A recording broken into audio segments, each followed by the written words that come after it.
இன்னைக்கு நான் ஒரு கெட்டவனை தான் கிராஷ் பண்ண போறேன். ரொம்ப கெட்டவன் இல்ல. எஸ், இன்னைக்கு நான் இட்டாச்சி உச்சிஹாவை தான் கிராஷ் பண்ண போறேன். வாங்க பார்க்கலாம்.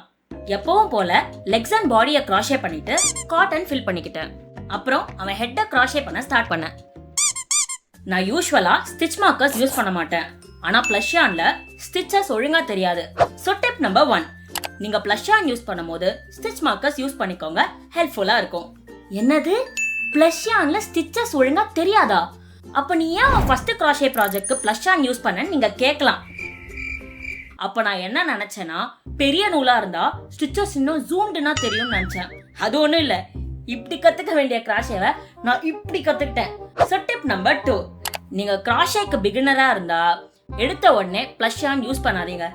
நல்ல quality cotton yarn from Vardhman cotton or Ganga cotton yarn வாங்கி பேசிக் ஸ்டிச்சஸை கத்துக்கிட்டு அதுக்கப்புறம் பிளஷ்யானுக்கு போங்க. அடுத்து இட்டாச்சியோட ஹேர் தப்பா பண்ணேன்.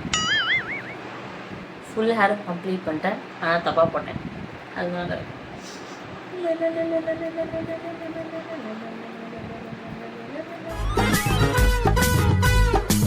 ப்ராசஸ் டிப்ஸ் உனக்கு தான் தேவைப்படலையே. நீ எதுக்கு அடுத்தவங்களுக்கு டிப்ஸ் சொல்லிட்டு இருக்க?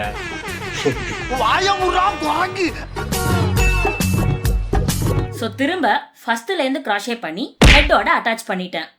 அடுத்து அவனோட கோட்டுக்கு ஃபர்ஸ்ட் ரொம்ப லூஸா கிராஷே பண்ணியிருந்தேன். ஸோ அவன் பாடி மேல அந்த கோட்டை வைக்கும் போது அந்த ஃபிட் எனக்கு பிடிக்கல. அதனால ஃபுல்லா ரிமூவ் பண்ணிட்டு ஃபர்ஸ்ட்ல இருந்து திரும்ப ரீடூ பண்ணேன். ப்ராசஸ் டிப்ஸ் உனக்கு தான் தேவைப்படலையே. அவன் நிறுத்துற அந்த லூசுக்கு மட்டும் வந்துட்டே இருக்கான் போடுறா. அப்புறம் அவனோட கோட்டோட ரெட் டீடைலிங்கும் ஆட் பண்ணிட்டு கையை கிராஷே பண்ண ஸ்டார்ட் பண்ணேன். ஆனா மேஜிக் ரிங்குக்கும் எனக்கும் ஒரு பெரிய போராட்டம் நடந்துச்சு.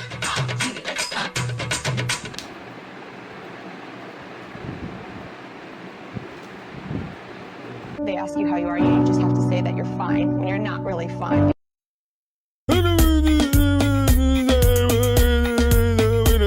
ஒரு வழியா கை ரெண்டுத்தையும் கிராஷே பண்ணிட்டு எல்லா பார்ட்ஸையும் அசெம்பிள் பண்ணிட்டேன்.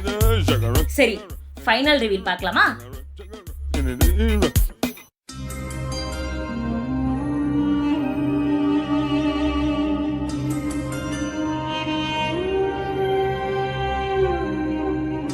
இப்போ நான் காமிச்ச இட்டாச்சிய நீங்க இன்னைக்கு ரசிப்பீங்க, நாளைக்கு மறந்துடுவீங்க.